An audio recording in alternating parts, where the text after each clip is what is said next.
Hello, welcome to episode 149 of the Epic Film Challenge 2, 1001 Movies You Must See Before You Die, 1994's Hoop Dreams, which is a documentary directed by Steve James, who more recently did the great documentary on Roger Ebert's life, Life Itself.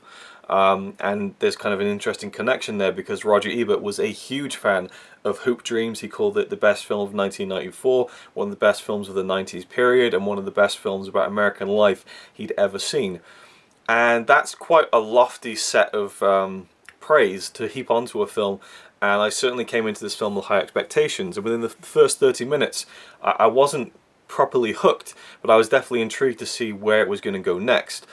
And by the time the film's running time was over, at nearly 3 hours, I knew that I just watched one of the best documentaries I've ever seen, which isn't really overstating things. I think this is a fantastic film that follows the journey of two boys who were growing up in Chicago and trying to make it as basketball stars.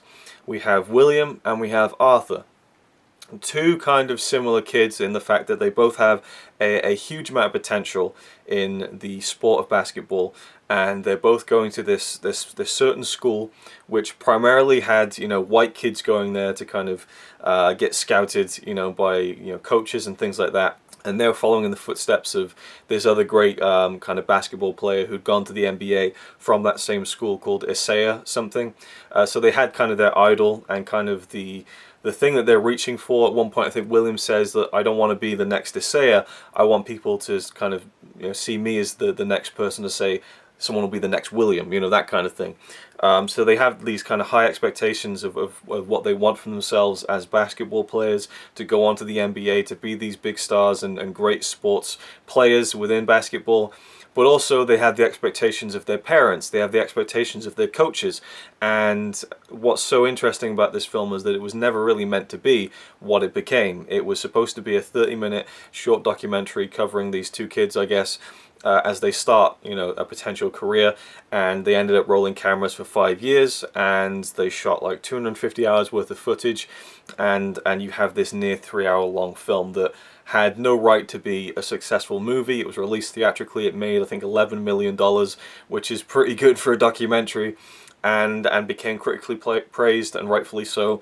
However, it was not nominated for an Oscar, which was quite a bone of contention with Roger Ebert, who angrily relayed the kind of story he'd heard, in which at the time, when it came to the Oscars and the documentary feature, they would screen the film, and if someone was done with the film, they don't want to see any more of it, it's not good, they'd take a flashlight and point it at the screen. And once a lot of people, the majority of the people in the screening room, were flashing their light on the screen, that means, okay, we're done, let's not even finish watching this, it's no good. And Hoop Dreams didn't last 20 minutes. Everyone just flashed their lights on the screen. Not done, next. And that is really annoying to hear, because it's definitely something that I think should have been rewarded with some kind of award at the Oscars. But nevertheless, it has endured, it has been talked about, it has this great Criterion Blu-ray release now, which I need to get, even though it's not a high definition film. I'll talk about that in a second as well. But I saw it on Netflix, so it's currently on there now, so try and get in there if you haven't seen it. I highly recommend you check it out. What's so great about it is that it just covers so much. It covers poverty. I don't want to say poverty, but I mean just lower class. Like you see, especially Arthur, his family, I mean, they've got nothing pretty much, and the fact that he gets to go to this school, it is kind of amazing in of itself, whereas William comes from a better off family, and you kind of see the comparisons between the two in terms of their talent, their aspirations, but you also see the differences in terms of their home life. William has a much more secure home life, but at the same time, William's life starts evolving into something that is, not exactly the most stable thing. His life starts to change, and Arthur has struggles with his father, and you see this, it's like a film, it's like it was written. You get this kind of interesting almost 3-act structure where you see Arthur and his father, and then his father disappears for a while, and we hear that things aren't going well, and then he comes back, and it's really intriguing to see that story play out, to see these boys' lives evolve in the way that it did in these very formative years, which, you know, the young teenage years. And you literally see them grow up from boys into almost men, you know, and you see all the little things along the way that colored their life, from friends that they had and friends that, you know, no longer around, to, you know, setbacks with their aspirations with the basketball career. You get to see the coaches being rough with them, and you know, getting good results, getting bad results, games that went great, games that went terribly, like the heartbreak and the triumph. And by the time you get to the end of the film, it almost doesn't matter whether they go on to make it to become these big stars that they've been dreaming of, because the story of them getting to that point has already been satisfying enough as a great piece of documentary filmmaking. It doesn't look great because it was shot on video. It isn't shot on film. That kind of adds to it, you know, it adds to the realism, it adds to you feeling like you're there and you're seeing these moments, and you're really getting the personalities of these kids. I just really liked seeing, again, the differences between them as well as the similarities. Like, William is a very reserved, kind of quiet guy, and then Arthur's more of the outlandish, kind of talkative, and you know, I could just see elements within their personalities that I knew in people growing up in school, and so I very easily clicked into what kind of people they were at that point in time when the film was getting made. And there's lots of great moments in there. I liked the editing, the way that music would be used every now and again. I like how you know, narration came in to kind of fill us in on key details but not overstay its welcome, and kind of dropped us right back into the next section of the story. And again, it covers about 5 years. This is very much like a Boyhood-esque project. At the end of the film, they kind of show some slow motion footage of like past clips, and you really start to realize, oh my god, they really were just kids when this film started, and now they seem like grown adults almost. So I love this film, just the way that, again, it dealt with class, with race, all this stuff. And there's these little kind of beautiful side moments, like William's older brother used to be this hotshot basketball player, and he got an injury, and so he couldn't, you know, continue, and he's now put on a lot of weight.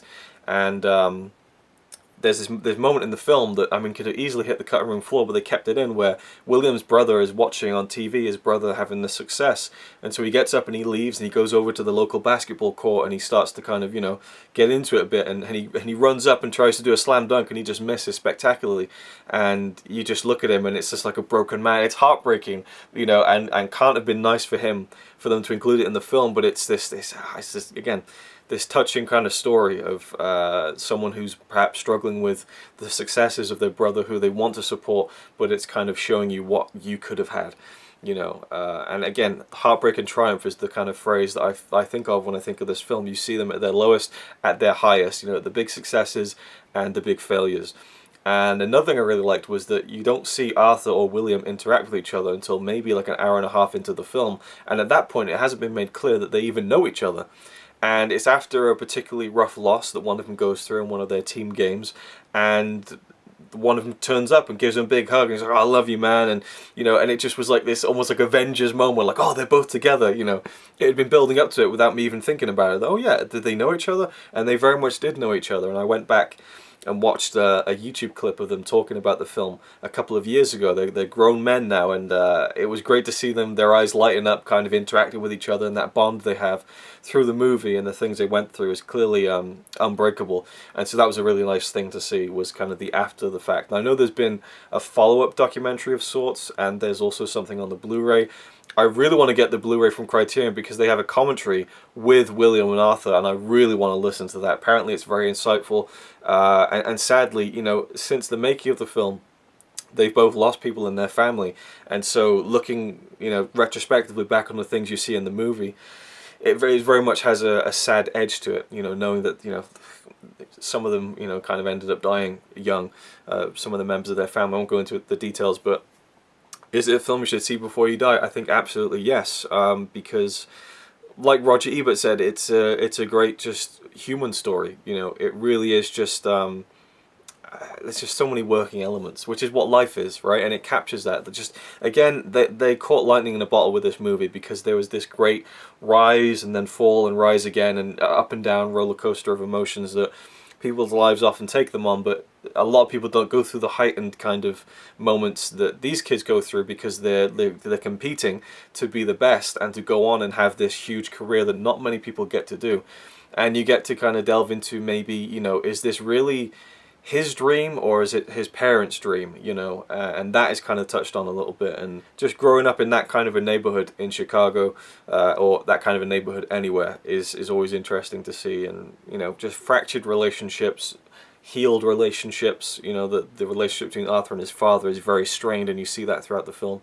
And it's very eye-opening when Arthur starts doing very well with basketball and his father turns back up on the scene and becomes his biggest supporter and is there screaming and shouting at the games, you know.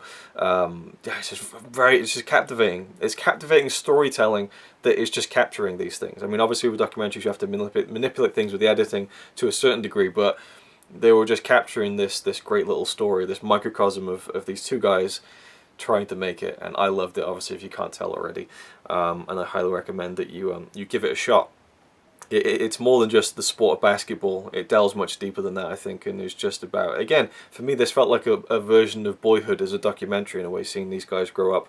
And I'm eager to see more with the Criterion Blu-ray. I definitely want to pick that up at some point in the future. And in fact, the editing was actually nominated at the Oscars for Best Film Editing. I think that's the last time a documentary has been nominated for that, so at least it got some recognition in that regard, because it was just very well put together. 250 hours of footage down to this almost 3 hours is incredibly impressive, and it tells a great story. So hats off to the editors, the filmmakers who put this together, not only for capturing those great moments in the way that they did, but in, you know, molding it into the story that the film presented, which I thought was great and very well done. And, you know, there are moments where I felt so happy I was almost, you know, getting emotional about it. There were times where I was like, no, oh, you know, so it's a great film. Definitely check it out. I'm so glad I watched it, and we'll definitely watch it again and again in the future. One of my new favourite documentaries for sure. And that's about it. Thank you for watching. I'll see you in the next one.